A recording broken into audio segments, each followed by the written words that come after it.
You are listening to Love Your Practice with Dr. Laura Mock. I'm a general dentist, a practice owner, and a certified life coach. I teach women who own dental practices to lead with intention and literally fall in love with their businesses. Keep listening, and you will see how learning to love your practice turns into loving your life too. Hey ladies, it's Dr. Laura Mock again today, here to talk about all of the feelings that we experience as we lead in our dental practices. And today we have kind of a unique episode where I interview a client of mine. It's been a while since I've done one of those, but she has a story that's probably going to feel quite familiar to many of you, where fear had been stopping her from making the decisions that she wanted to make.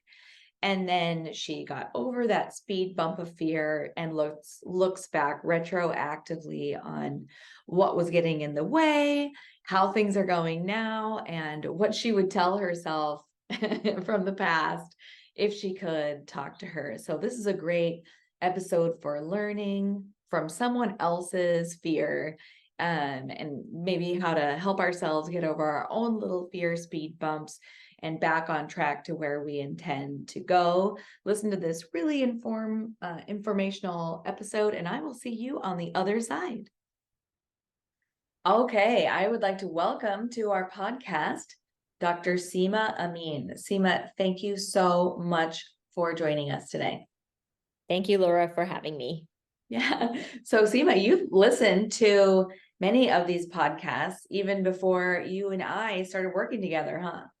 Yes, I think I was introduced to your podcast during COVID times, and since then I've been a fan. Yeah, and we have been through so many things together as far as developments in your practice over the years, and it has definitely been a pleasure working with you. Well, thank you, Laura. It has definitely been my pleasure to learn everything I can from you and try to be a better person.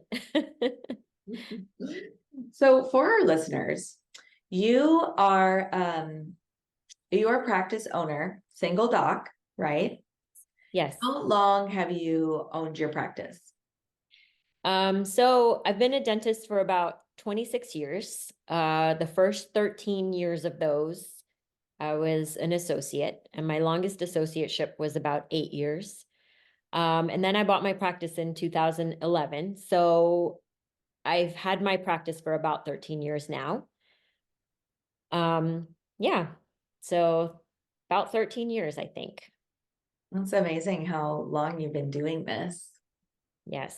It's a long. Tell me, when you decided to buy a practice, why did you decide to buy, and what were you expecting? Like, what were you picturing it was going to be like?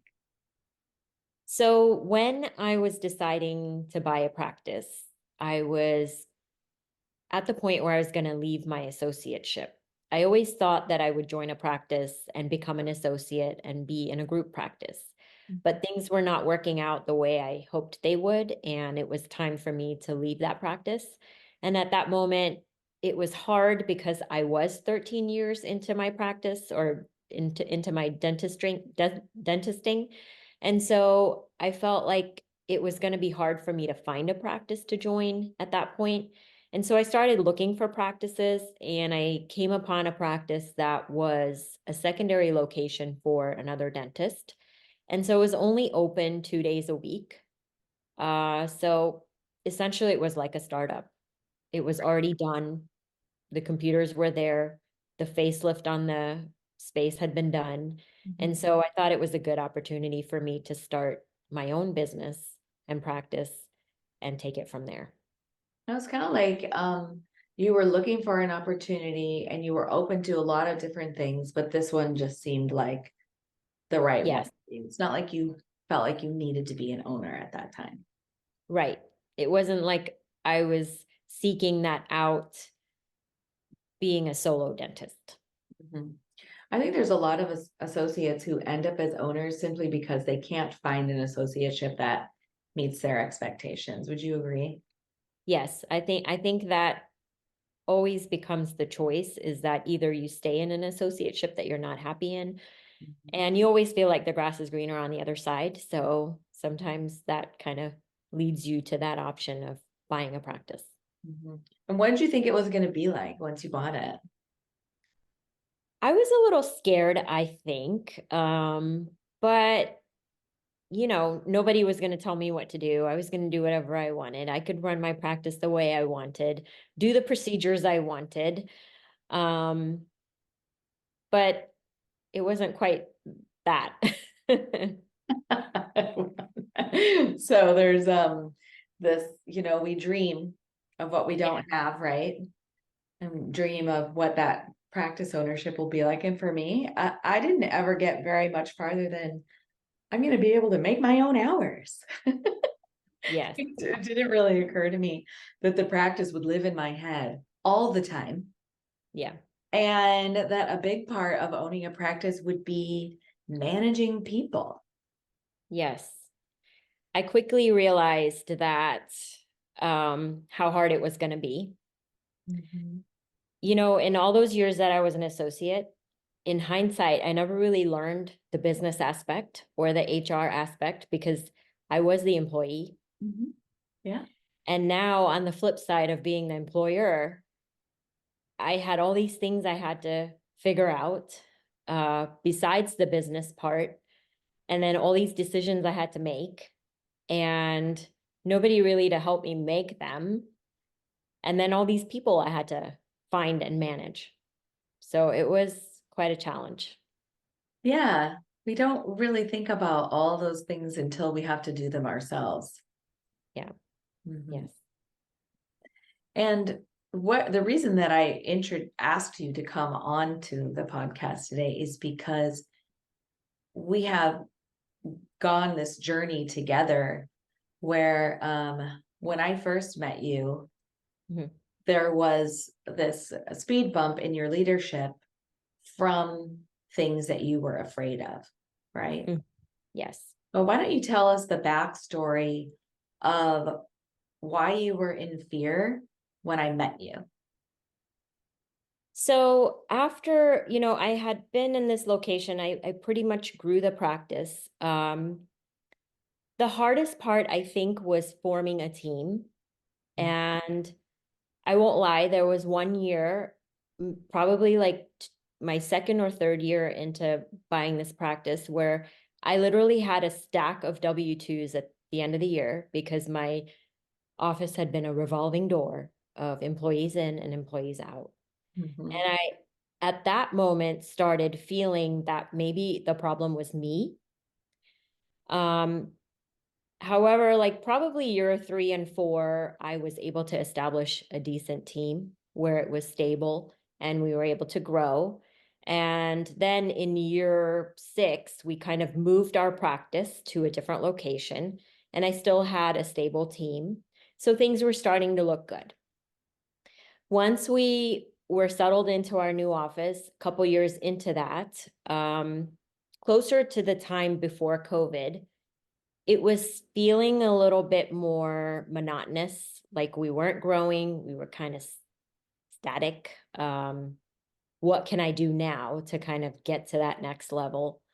Mm-hmm. And at that time, my mom was sick, and it started, and probably as well, I was getting a little older. So I was starting to really reevaluate what was my purpose, what was my vision, and what am I doing, and where do I want to go? And that's when I started listening to your podcast and really trying to evaluate what was it that I wanted from my practice for my own life and work-life balance. Um, Soon after I started listening to your podcast, and I think I started coaching with you. Mm-hmm. And I also started using another consulting company, a dental consulting company, to help me figure out what was my next step and figure out where my future vision was for this practice. And I think that when I started developing that, I started realizing that there were fears inside of me that were preventing some of the changes that needed to happen. It didn't feel like I was in my own practice anymore, in my own comfortable space. I was feeling uncomfortable in my own practice. And I think it was all because of the fear I had inside of what needed to change. So to get a little more specific here, excuse me, sometimes the business owner in us knows what needs to be done, but the human in us is afraid of the change, is afraid of rocking the boat, is afraid of the consequences of doing what needs to be done. Yes. And it kind of feels like maybe it's safer to just put up with what is happening currently. Mm-hmm. Does that sound familiar? It does. Okay. How specific are you willing to get with us in what was happening? So I can get pretty specific. I think that, when I went to dental school, I went during a time where there were not that many females dentists, and coming out of dentistry, seeing a lot of old time private practices that had the same team members, like the stability that those practices had with the same team members being there for years. It was almost like the norm that if you had a lot of turnover in your practice, that there was something possibly wrong with the practice or the dentist. Mm-hmm. And I think that I formed a lot of these ideas in my own head, especially with all the turnover I had in my initial years of owning a practice. And now I had a stable team. And if I was not able to, I think I started having feelings of, well, what was wrong with me that, excuse me, what was wrong with me that I couldn't motivate my team to be the team that I wanted them to be? Or certain people, why could I not motivate them to be the office manager or the coordinator that I wanted them to be? And I think that all those ideas started playing in my head of trying to internalize all the problems instead of looking to the people that were on my team possibly being the cause of not being able to advance to a different level. Well, can you tell us more about what was happening that you didn't want to happen? Because I hear you saying, I had this ideal that this practice in my head was that there was a man who was in charge and he had his ladies who worked for him for 20 years, 30 years or whatnot. And this was how you measured success as a leader, right? And since that was your standard, you had some problems with what was happening with your team, but you put up with it because you strove to meet that standard. Is that right?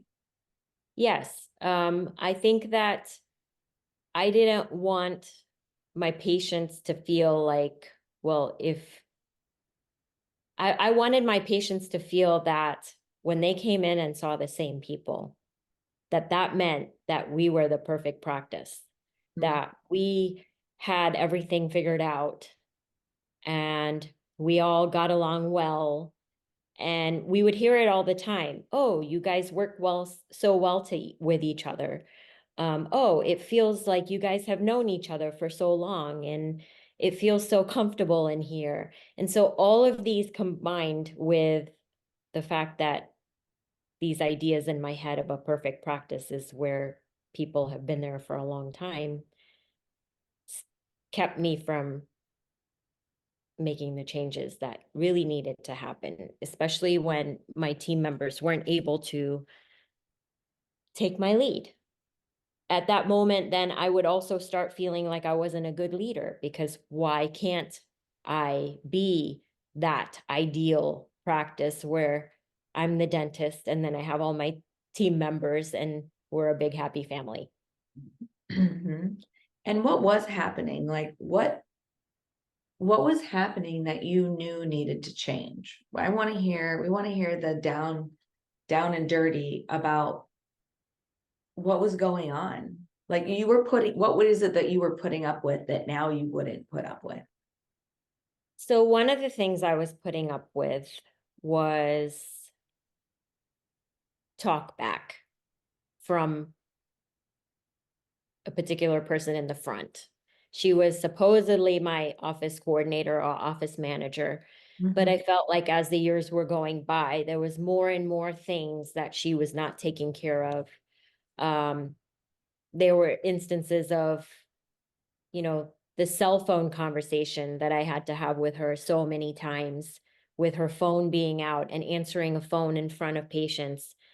There were so many little things like that. But the bigger things were that she wasn't on board with all the changes that I wanted to make in the practice to try and get to our vision. We were trying to grow the practice. I expected her to be by my side to help me make those changes and emulate the person that we wanted everyone else to follow, essentially be a good leader herself. And that wasn't happening. She wasn't following your leadership. No. Like you wanted to make changes, but she wanted to steer the boat herself. Yes. Mhm. Yes. And when was the first time that you thought in your mind, number one, maybe she's not going to last and I need to replace her. And then immediately afterwards, no, I can't do that. So when I started working with this consulting company and really trying to define my own vision for my practice, Mhm. we had several conversations of who would I go home and who was always at the crux of making me unhappy.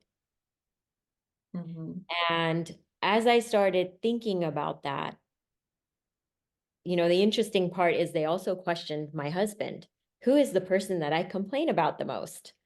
Or who do I come home and makes me an unhappy person? And that's when I really truly started thinking about the future and Mhm.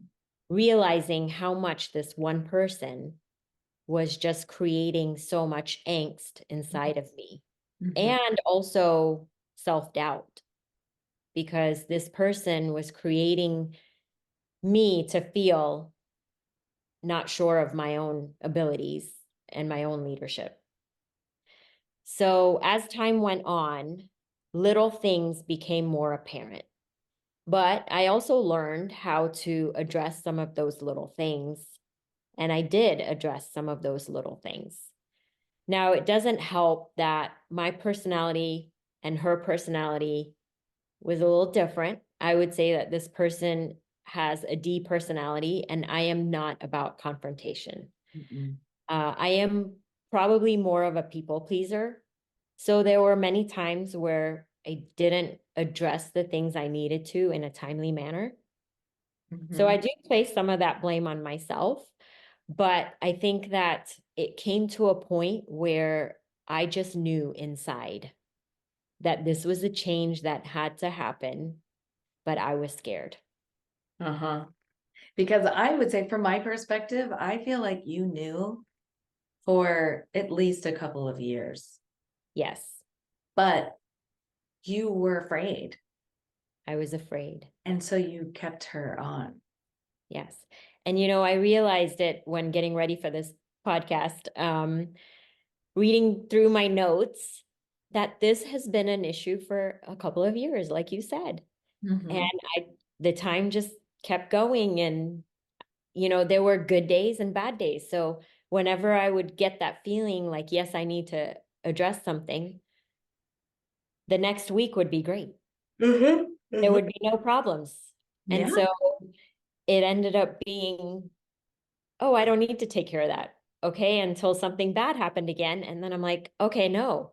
So I feel like I was almost in this bad relationship Mhm. and With that, almost yes. could have been a verbally abusive relationship where I was like, okay. And then I would say also that this person's personality, along with being a D, was a little manipulative in hindsight, and I can see that now where I couldn't see it initially.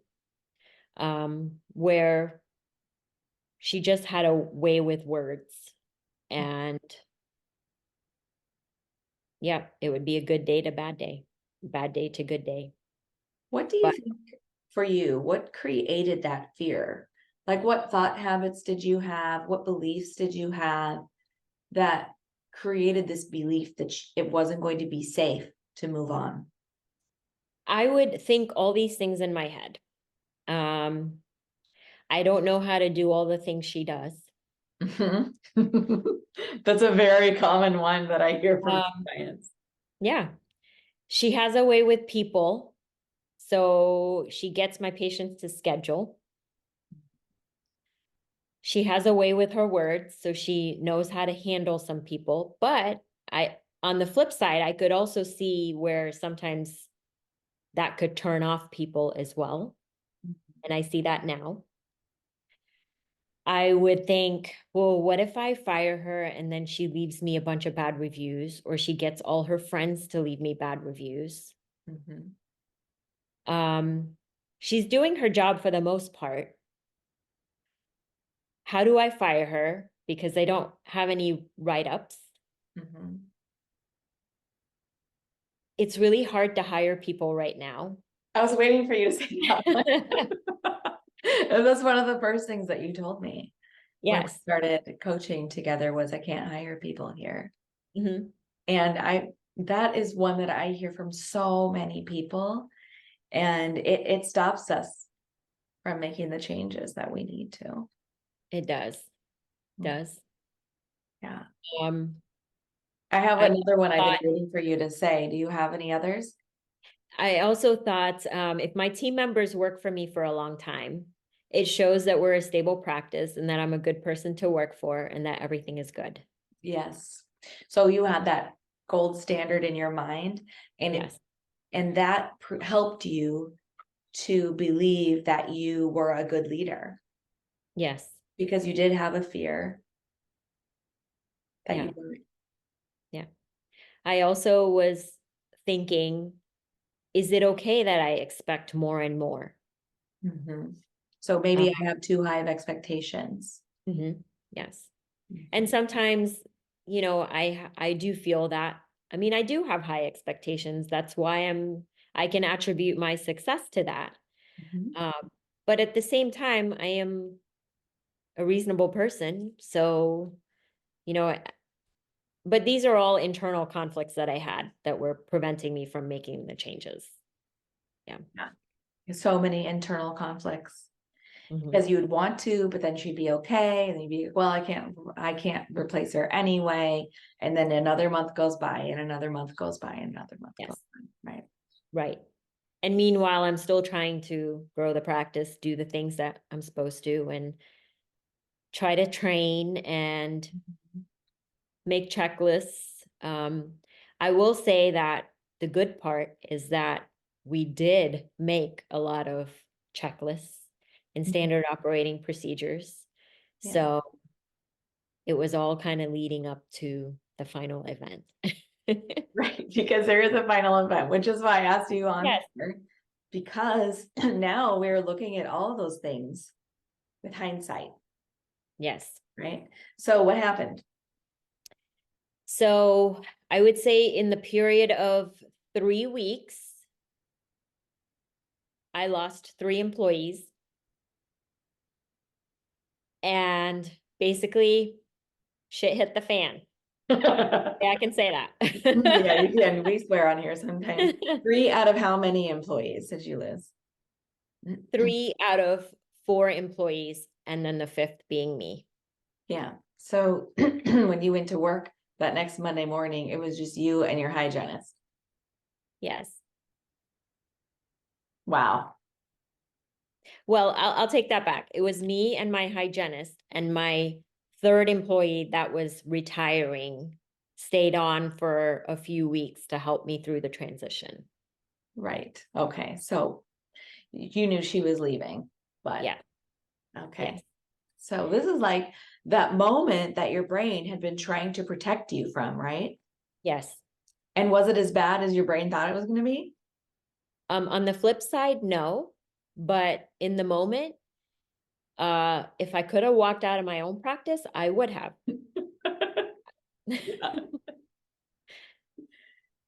So how long has it been since the day or that week when you lost 3 out of 4 of your employees? It's been about 2 months, a month and a half to 2 months.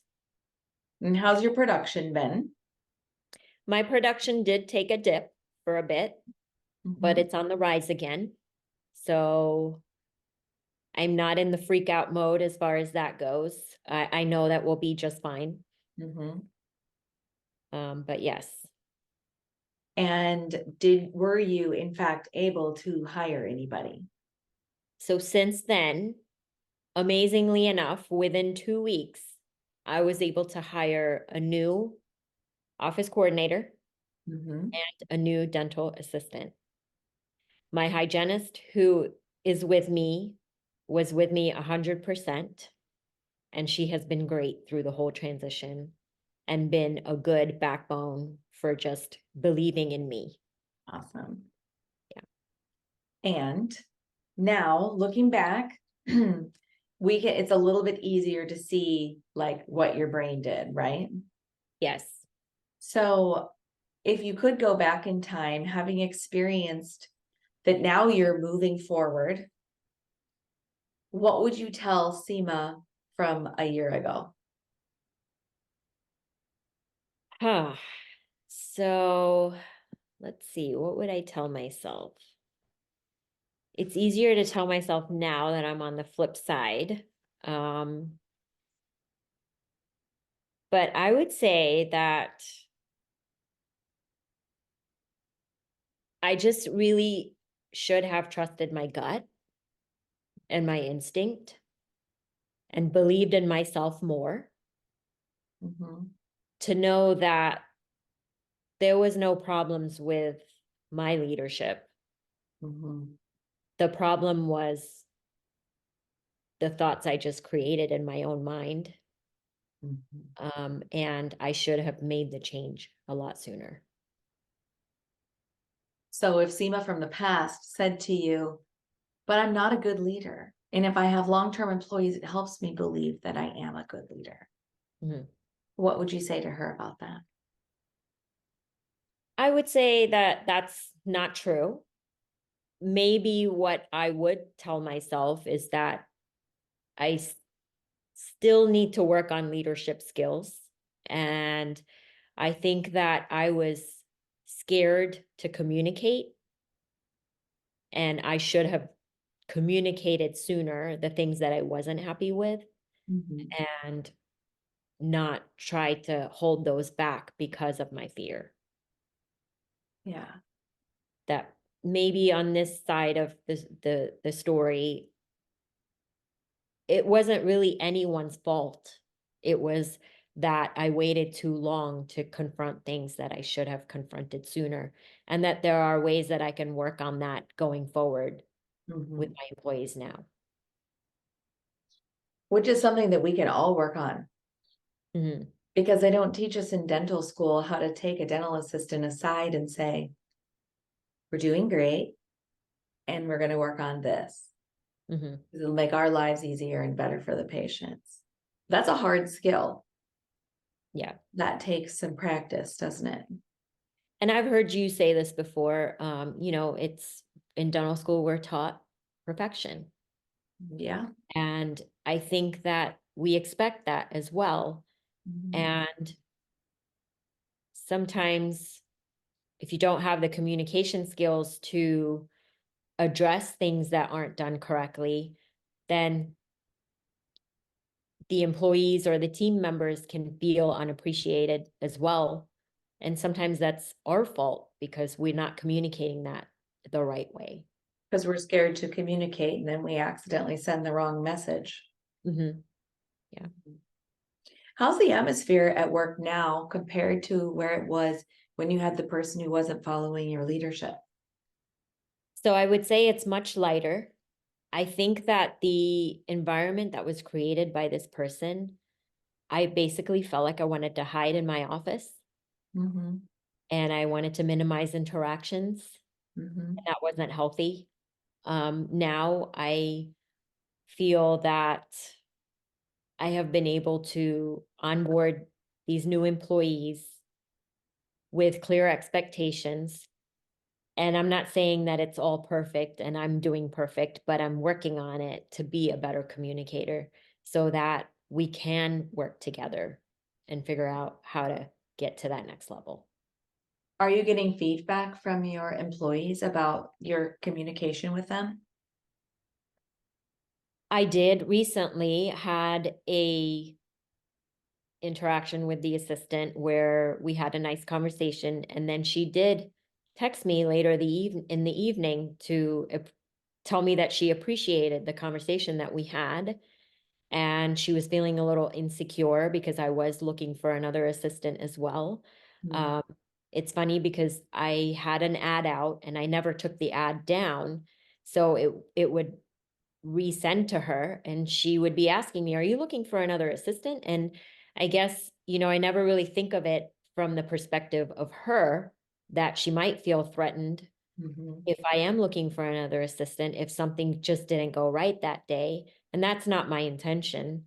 So just communicating and having that open communication was really helpful because she appreciated the fact that I was able to tell her that her job is not in jeopardy. Yeah. That's an important lesson that you just said, which is a lot of leadership is looking at the perspective of the people we are leading. Mhm. And we do this sometimes in coaching where we make a model about like from the perspective of the person we're leading, right? Like, Yes. okay, well, we saw what the assistant was doing. What do you suppose she was feeling that made her do that thing? And then of course we have to guess, but what is the thought that they're having that's Mhm. creating that emotion? And then even though we can't make our assistant have a new thought, just understanding where they're coming from and understanding too that their emotions are what create the things that they do in the practice, which creates the practice. That helps us set the stage for more productive communication, doesn't it? Yes. Yes, And you've experienced that recently. I have. Mhm. I went from having two assistants to one assistant, so my schedule has been a little um, challenging. And and again, it's a new assistant, so we're still learning how to work with each other. She's learning my office, um, and my patients. And I think that I have to also understand that as much as I feel overwhelmed, this is a person coming into my office that's never worked with me before or in my environment. Imagine the overwhelm she feels. And Mhm. I think that was very helpful, learning to try and understand her emotions and thought process, Mhm. and then learning how to communicate with her based on that. Yeah. It's a really great skill that you'll be able to use for your whole life, not just as a dentist, but as a human Hmm. with all of your relationships. But I think this is something that a lot of us female dental practice owners, we put perfection onto ourselves, and it's so heavy that it's harder to think about the perspective of the person we're leading, and getting that skill is super invaluable. Yes. Yeah. Yeah. So from this perspective where you are right now, if you have peers who are um, experiencing having a team member who is not following their leadership, what advice would you give them right now? Because they're still living in that swirl of thoughts and like, oh, they did okay today, so I don't have to worry about it. And then the next week, oh my goodness, I want to sell this whole practice. What advice would you give them now? So you mean like in interacting with new employees? No, I'm talking about, sorry, let's go back to having that toxic employee who Okay. isn't following their leadership, but Yes. they're trying to find ways to keep the toxic employee. What would you tell her? I would say that if the toxic employee feels toxic to you and you can feel it inside, Mhm. that no matter what you do, even with good leadership skills, and it's not going to change that feeling. If Mhm. that feeling doesn't change, you have to go with your gut and know that you're making good choices as a good leader. And never let a toxic employee make you feel any different or insecure about your own thoughts. Mhm. That if your practice is your dream and you're not happy showing up to it every day, Mhm. that something has to change. That's a wonderful piece of advice. Ladies that you're listening, that are listening to Dr. Amin here, take that to heart. And I would add, and it's probably the same thing, don't let the fear of what could happen stop you from making the choices that you know need to be made. Yes. That thing that you're fearing is not as bad as having a toxic employee work for you. Right. Mhm. Wow. Anything else you want to add to that, or anything else you want to say that I didn't ask you about yet? I think in hindsight, that fear or that feeling inside when you know things are not right, Mhm. I feel also affect your dentisting. And I feel that once I've made the change, I show up a better person to my patients.